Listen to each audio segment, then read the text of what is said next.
आसिफ अली जरदारी सियासत को इतना ही समझते हैं जितना बाबर आजम बैटिंग को। जहां दो खिलाड़ियों के बीच फासला देखा, कवर ड्राइव पर चौका दे मारा। हो ये रहा है कि सालों धक्के खाने, बुरी कारकर्दगी, करप्शन और एक कौमी सतह के जिन को इलाकाई जमात की हद तक महदूद कर देने पर मजाक उड़वाने के बाद अब लगता है कि वो अपनी पार्टी को मुल्क की सियासत का मरकजी किरदार बनाने में कामयाब हो गए हैं। लाहौर के एन ए 133 के ज़िमनी इंतखाब में मुतासिर कुन कारकर्दगी ताज़ा तरीन सबूत है कि जब दूसरी बड़ी जमातें इस शाख को काटने पर तुली हैं जिस पर वो बैठी हुई हैं, पीपल्स पार्टी सियासी खेल में बतदरीज खुद को मुस्तहकम कर रही है। पीपल्स पार्टी ने अभी अपना मकसद हासिल नहीं किया, लेकिन अगर गौर से सुना जाए तो कदमों की हल्की हल्की चाप सुनाई दे रही है। एक जरदारी सब पर। पिछले चंद सालों में जब साबिक सदर आसिफ अली जरदारी सियासी और कानूनी भूल भुलैयों में से अपना रास्ता बना रहे थे, वो साथ साथ वापसी के सफर के लिए कुछ निशानियां भी लगाते जा रहे थे। जैसे उस अफसानवी कहानी में हेंसल और ग्रेटल रोटी के टुकड़े फेंकते जाते थे। ये निशानियां किस मंजिल का पता देती हैं, शायद सिर्फ वही जानते हैं। कुछ साल पहले इन्होंने बहुत सी उम्मीदों पर पानी फेरते हुए बलूचिस्तान में एक हुकूमत गिराई थी। फिर चंद रोज बाद कुर्सी घुमाई और सादिक संजरानी को सेनेट का चेयरमैन मुंतखब करवाने में मरकजी किरदार अदा किया। सोने पे सुहागा ये कि यूसुफ रजा गिलानी को इस्लामाबाद की सीट से सेनेटर मुंतखब करवाया और अपनी टोपी से आखिरी कबूतर निकालते हुए इन्हें सेनेट में अपोजिशन लीडर मुंतखब करवा लिया। जब इनके पास अददी अक्सरियत नहीं थी, इन्होंने चालाकी से काम लिया। जब हिमायत मौजूद नहीं थी तो आसाब पर काबू रखा। लेकिन ये बच्चों के खेल थे, असल मैच की तैयारी थे, वार्म अप मैच थे, मगर सिर्फ अब तलक। अब पीपल्स पार्टी अपने असल मंसूबे पर काम शुरू करने जा रही है और इसके मुखालिफिन हैरत से आंखें फाड़े देख रहे हैं। सियासी खेल जैसे जैसे गदले पानी में दाखिल हो रहा है, यह वाज़ेह है कि मशीन की गरारियां हरकत में आ चुकी हैं। अभी भी पीपल्स पार्टी की ख्वाहिश और जो कुछ इसको बिल आखिर मिलने की उम्मीद नजर आ रही है, इनमें बड़ा फर्क है। लेकिन तलब की शिद्दत ज्यादा है तो इसके लिए मतलूब सियासी सलाहियत भी नजर आ रही है।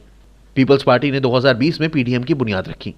हाँ, पीएमएलएन और फजलुर रहमान भी ये इत्तेहाद चाहते थे, लेकिन ये बिलावल भुट्टो जरदारी और पीपल्स पार्टी क़यादत ही थी जिसने वाक़यतन सियासत के इन तमाम बड़ों को इकट्ठा किया, जिसके बाद मुतालबात की वो फहरिस्त सामने आई। गो के इन जमातों का इकट्ठे नजर आना भी बहुत अहम था, लेकिन असल चीज वक्त का तयन था। पीपीपी क़यादत ने वक्त को सही पहचाना और बड़ी फुर्ती और महारत के साथ टीम तश्कील दी। एक साल बाद यह वाज़ेह है कि न सिर्फ पीपल्स पार्टी का पीडीएम बनाने का फैसला दुरुस्त था, बल्कि इत्तेहाद में अक्सरियत की राय के बरखिलाफ इसका असम्बलियों से इस्तीफे ना देने का मौक़िफ़ भी बिल्कुल ठीक था। आज एक ऐसी हुकूमत मुखालिफ तहरीक का उरूजो ज़वाल देखने के बाद जो एक्सरसाइज मशीन पर भागने की तरह पसीना तो बहुत बहाती रही लेकिन कहीं पहुंची नहीं, पीएमएलएन भी इस नतीजे पर पहुंच चुकी है कि इस्तीफे नहीं देने चाहिए। इसी तजवीज़ की वकालत तो पीपीपी तकरीबन एक साल से कर रही थी। अगर बिलावल हाउस में कोई शख्स अपने चेहरे पर तमस्खराना मुस्कुराहट सजाए बैठा है तो इसका हक बनता है।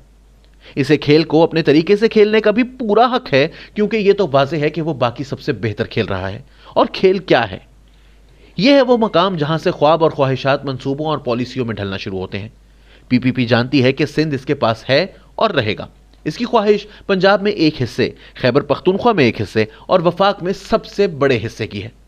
हैरान हुए? फिक्र ना कीजिए, आप अकेले नहीं। तो सूरत हाल कुछ यूं है। नंबर 1, पीपल्स पार्टी को शुरू में ही नजर आ गया था कि पीएमएलएन अपनी ही सियासत की असीर बनती जा रही है। एस्टेब्लिशमेंट के खिलाफ एक इंतहाई पोजीशन लेकर इस पोजीशन को नजरियाती बयानिए में तब्दील करके और आर्मी चीफ और आईएसआई सरबराह का नाम लेकर नवाज शरीफ ने वो काम कर दिया जो इससे पहले कभी किसी सियासतदान ने नहीं किया था। लेकिन यह जुआ था। पीपीपी को यह समझ आ गई थी कि इसके बाद नवाज शरीफ के पास सिर्फ एक ही रास्ता बचा था कि वो लड़ाई को ऊपर ही ऊपर ले जाते रहें, उस वक्त तक कि दूसरी तरफ से पलके झपक ली जाएं। दूसरी जाने पीपीपी क़यादत को अच्छी तरह इल्म था कि पाकिस्तान की सियासत की हरकियात को देखते हुए और पाकिस्तान की सियासत की हरकियात को पीपीपी से बेहतर कौन समझ सकता है। एस्टेब्लिशमेंट और पीटीआई की हुकूमत में दरार नागुज़ीर थी। दोनों ही मामलात में पार्टी क़यादत का अंदाजा दुरुस्त साबित हुआ। नंबर 2, इस तज्जिए की बुनियाद पर पीपीपी क़यादत दूसरों को इस बात का इल्म होने से बहुत पहले खुद को एक ऐसी पोजीशन पर ले गई कि जहां ये इस सूरत हाल से फायदा उठा सके।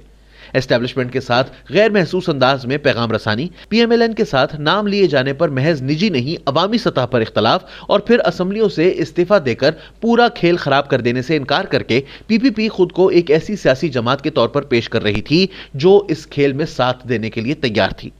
जिस वक्त पीपीपी ने पीडीएम का साथ छोड़ा, पीटीआई हुकूमत की मकबूलियत भी अपनी खराब कारकर्दगी के बायस गिरना शुरू हो चुकी थी। लोगों की सरगोशियां सुनाई देने लगी थीं कि अब क्या होगा, कौन होगा। नंबर 3, पीपल्स पार्टी के पास जवाब थे। अब क्या? पंजाब और वफाक में इन हाउस तब्दीली। अब कौन? इस्लामाबाद में पीपीपी और पंजाब में पीएमएलएन। क्या इनके पास 2021 के अवाइल में जब पीपीपी ने यह मशवरा दिया अददी अक्सरियत मौजूद थी? वाकईतन इसका जवाब नफी में है। लेकिन क्या इसको लगता था कि यह अपनी जंबील में से यह अक्सरियत बरामद कर पाएगी? जी हां, बिल्कुल। कुछ पक रहा था, लेकिन पीएमएलएन इसके लिए तैयार नहीं थी। वो अब भी इसी जुए से उम्मीद लगाए बैठी थी, फौरी इलेक्शन या फिर कोई डील नहीं। लिहाजा कोई डील नहीं हुई।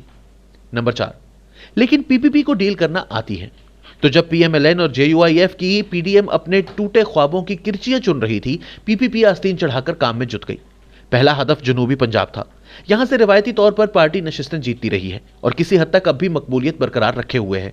जनूबी पंजाब में कौमी असम्बली की नशिस्तों का खजाना है, तकरीबन 4 दर्जन, और यहां सियासत लोटों की है।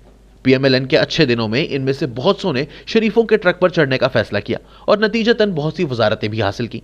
फिर अचानक बगैर किसी नोटिस के 2018 इंतखाबात से कबल हकीकतन आखिरी मौके पर इनमें से एक बड़ी तादाद ने पार्टी छोड़कर पीटीआई की तरफ उड़ान भर ली। पीपीपी अच्छी तरह जानती है कि दुरुस्त इशारे दिए जाएं तो ये सब उड़ान भरकर वापस भी आ सकते हैं। इसीलिए पार्टी क़यादत ने इससे पहले कि किसी को भी खबर होती, इन परिंदों को सुधाने और हनकाने वालों पर काम शुरू कर रखा था। नंबर 5, मखदूम अहमद महमूद हालिया सालों में तने तनहा जनूबी पंजाब में पीपीपी का अलम उठाए खड़े रहे हैं और इनके पाया इस्तकलाल में कोई लग़ज़िश नहीं आई। वो इलाके में एक मजबूत हैसियत रखते हैं और कम अज कम एक कौमी असम्बली और 2 सूबाई असम्बली की नशिस्तें हासिल कर सकते हैं। वो जहांगीर तरीन के रिश्तेदार भी हैं और इनके कारोबारी पार्टनर भी। तरीन जनूबी पंजाब में अच्छा खासा असर और रसूख रखते हैं और आजकल अपने पत्ते बिल्कुल सीने से लगाए हुए हैं। पीपल्स पार्टी इनमें खुसूसी तौर पर दिलचस्पी ले रही है क्योंकि अहमद महमूद के साथ मिलकर अगर रावलपिंडी से इनके बादबानों को हवा दी जाए तो ये अच्छी खासी नशिस्तें हासिल कर पीपीपी को दे सकते हैं, जो वफाक में इसका जादू चलाने में कलीदी अहमियत की हामिल होंगी। क्या कुछ पक रहा है? जराए का कहना है कि हंडिया अभी चूल्हे पर रखी नहीं गई, लेकिन चूल्हा जरूर जला दिया गया है। नंबर 6, खैबर पख्तूनख्वा में भी खेल शुरू होने वाला है और एक नरम हवा बहुत अपनाइयत के साथ दिल को लुभा रही है। आने वाले हफ्तों और महीनों में सियासी तौर पर असर और रसूख रखने वाले बहुत से अफराद पर नजर रखें। ये शायद पीपल्स पार्टी में जाते दिखाई दें, कुछ पहले ही जा चुके हैं। लिहाजा आहिस्ता आहिस्ता मंसूबे के खदोखाल वाज़े होना शुरू हो चुके हैं। सिंध जमा जनूबी पंजाब जमा खैबर पख्तूनख्वा जमा दिल को लुभाती हवा जमा इंतखाबात के बाद के इत्तेहादी जमा हवा सूंघते आज़ाद उम्मीदवार, ये सब मिलकर मरकज में एक बारीक सी अक्सरियत का रोशन इम्कान तो पैदा कर ही देते हैं। गेम ऑन है। जैसा कि वजीर आज़म इमरान खान को कहने का बहुत शौक है, बड़े ख्वाब देखें। पीपीपी ने इनकी सियासत को भले रद्द कर दिया हो, लेकिन इस नसीहत को पल्ले से बांध रखा है।